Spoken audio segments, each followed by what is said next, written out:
안녕하세요. 주말에 제가 넷플릭스 신작 드라마 트리거를 봤어요.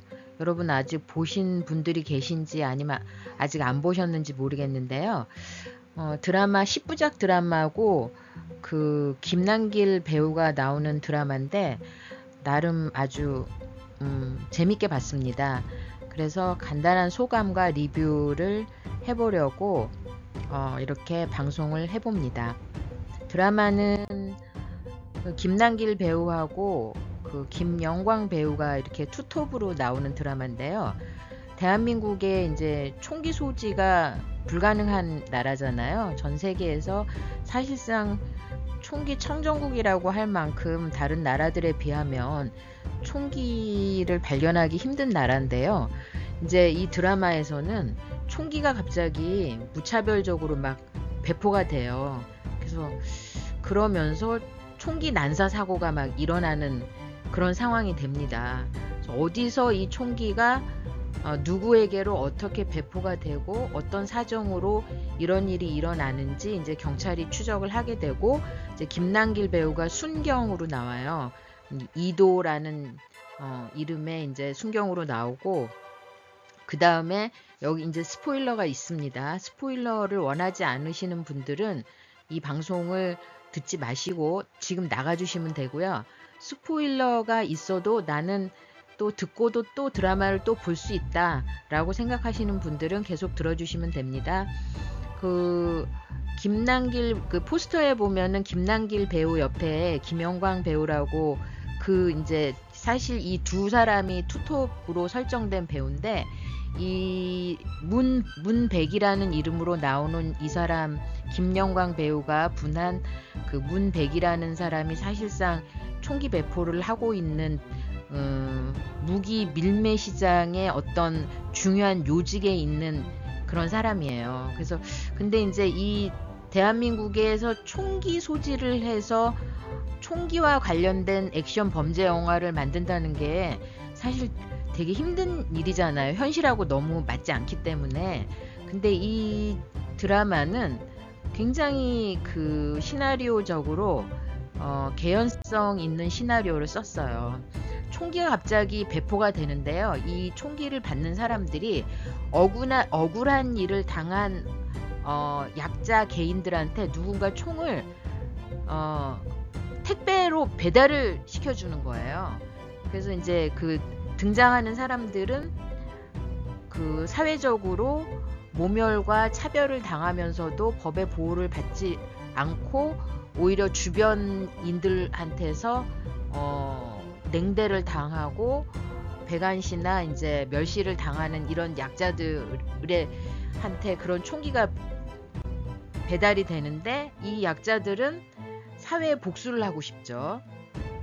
한이 많이 쌓이고 누구도 자기의 말을 들어주지 않고 이런 상황인데, 이러한 사람한테 총은 굉장한 무기가 되는 거죠. 그러니까 약자, 부당한 억압을 당하는 약자 개인한테 이 총은 갑자기 정의로운 강자가 되게 해주는 엄청난 무기가 되는 거예요. 왜냐하면 총 앞에서는 누구든지 다 벌벌벌벌 떨거든요. 그 사람이 많이 배운 사람이든 지위가 높은 사람이든 돈이 많은 사람이든 간에 총을 든 사람 앞에서는 다 무릎을 꿇게 돼 있는 거거든요. 어마어마한 무기인 거예요. 근데 이제 시청자들이 이 드라마를 보면서 총을 가진 억울한 일을 당한 약자를 이해할 수 있을 만한 그러한 스토리와 서사를 부여를 해줘요. 그래서 저런 일을 당하면 정말 나 같아도 총으로 다 쏴 죽이고 싶겠다라는 그런 심정이 들 수 있도록 그런 상황들을, 그 총기를 사용하는 범인인데 그 범인을 이해할 수 있는 그렇게 시나리오를 썼어요. 그래서 굉장히 또 연기들도 너무 잘하고, 저런 일이 있을 법하고 저런 일을 당하면 그 사람은 총을 들 것 같다, 그런 생각이 들 수 있을 만큼 상황 전개가 아주 자연스럽게 흘러갑니다. 그래서 보는 사람들은 총을 사용할 만하다라는 게 설득이 돼요. 막 그런 상황이 됐죠. 그런데 이 드라마의 강점 중에 하나가 뭐냐면 원래 잘 나가는 드라마나 작품은 그 작품에 내재되어 있는 세계관이 약한 자는 선한 자고 항상 정의롭고 그거의 반대쪽에 있는 강자들은 불의한 자고 나쁜 놈들이다라는 흑백 이분법적인 세계관으로만 가는 그렇게만 전개되는 드라마나 작품은 사실 결론이 너무 뻔하고 그 안에 역동성이 떨어지기 때문에 재미가 없거든요. 근데 사실 현실 세계는 약자가 항상 선하거나 강자가 항상 나쁜 놈이거나 현실은 그렇지 않잖아요. 우리가 살고 있는 현실은. 그러니까 이런 다면적이고 중충적인 현실을 드라마적으로 잘 보여주는 드라마나 작품 또는 영화가 좋은 작품인데 이 드라마도 세계관이 흑백 이분법으로 나뉘어져 있지 않아요. 여기 보면은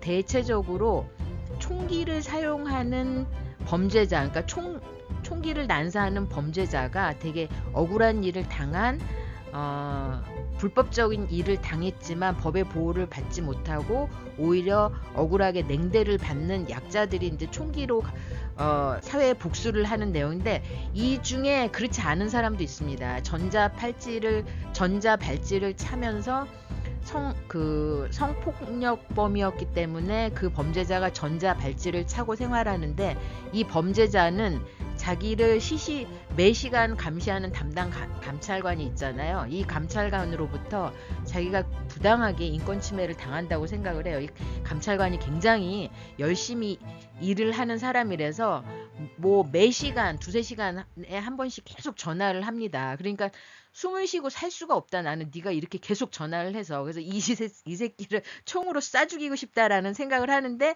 이 사람한테 총기가 이제 배송이 되는 거죠.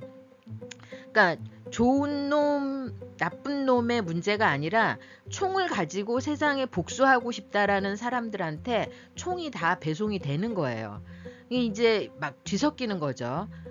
그러는 와중에 여기에 나오는 주인공 김남길 배우하고 그 다음에 김영광 배우 두 사람도 그 김남길 배우는 경찰 순경 2도로 나오고 김영광 배우는 이제 서브 주인공인데요. 거의 주인공급이에요. 투톱인데 이 문백이라는 사람으로 나오는데 사실 이 김남길 배우가 연기한 순경 2도도 엄청난 범죄 피해자예요. 근데 피해자인데 나중에 자라면서 특수부대원으로 가서 중동 같은 분쟁 지역으로 파견 나간 상황에서 거기에서 엄청난 그 불가피했겠지만 양민학살 같은 그러한 총기 살상을 할 수밖에 없는 지역에 가서 많은 그 사람을 살상을 해요. 이 사람이 주인공이. 그러니까 자기는 명백하게 범죄 피해자였는데 나중에 가서 분쟁 지역에 가서 거기에 평화를 분쟁을 해결하는 군인으로 가서 또 자기도 살상을 저지르는 거죠. 그러니까 가해자가 된 거예요. 총기를 사용하는 가해자가 되는 거죠.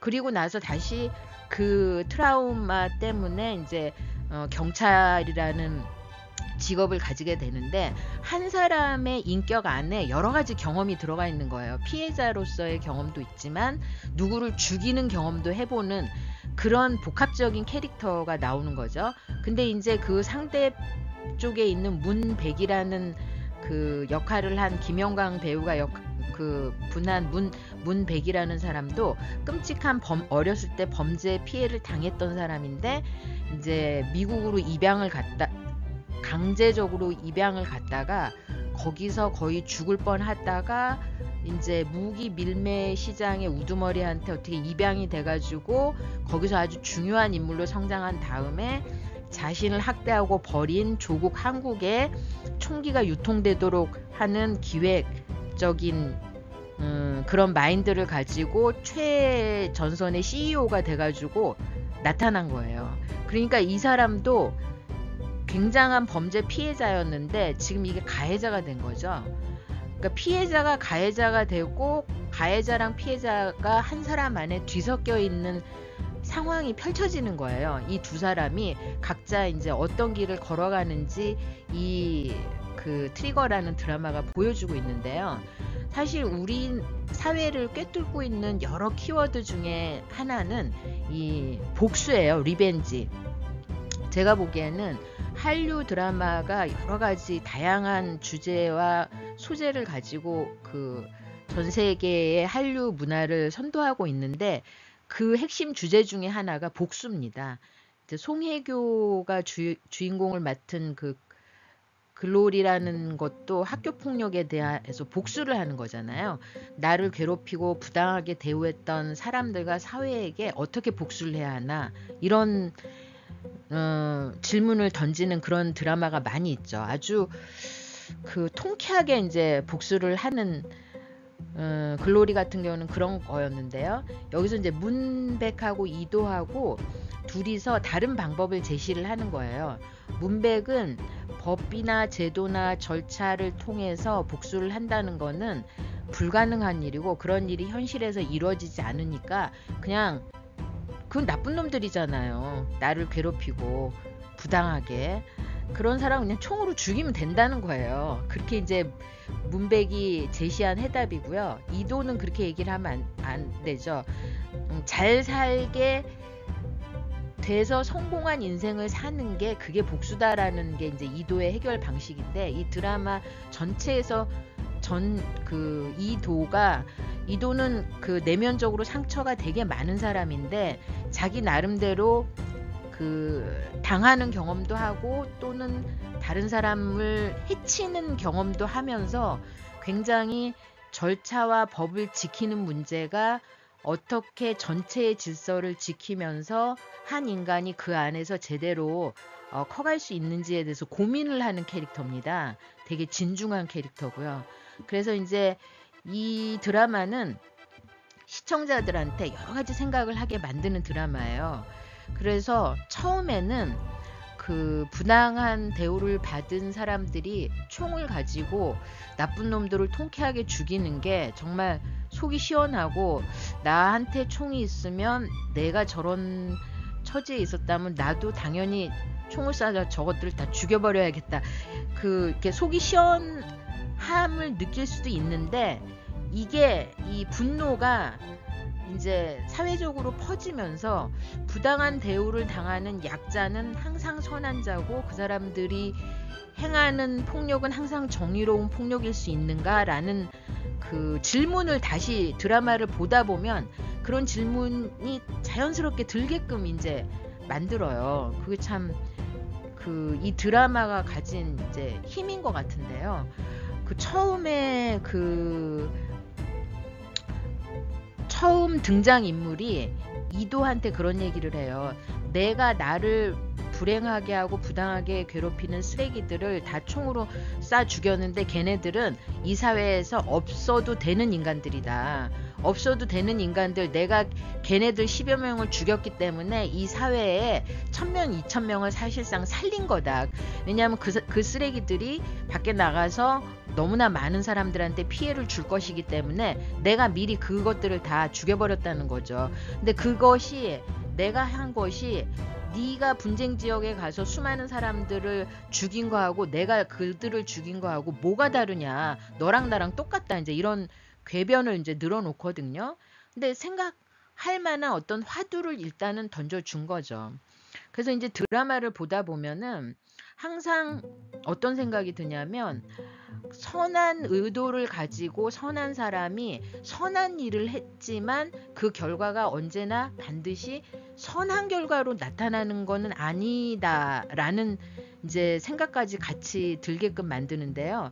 예를 들면 우리가 이제 그 역사적으로 보면요, 프랑스 혁명 같은 거를 생각할 수 있죠. 프랑스 혁명이 일어나서 혁명 정부가 세워졌는데 공포 정치를 하는 와중에 이제 로베스피에르, 그 자코뱅당의 로베스피에르가 있을 당시에 프랑스의 방대 지역에서 반혁명 반란이 일어나요.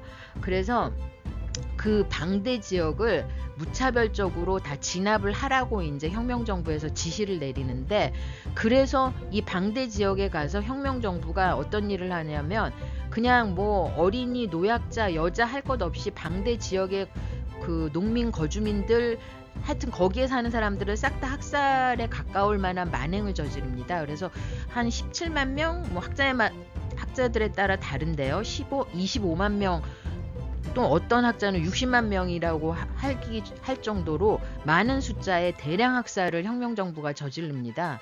그리고 이건 이제 프랑스 혁명 정부의 굉장한 흑역사죠.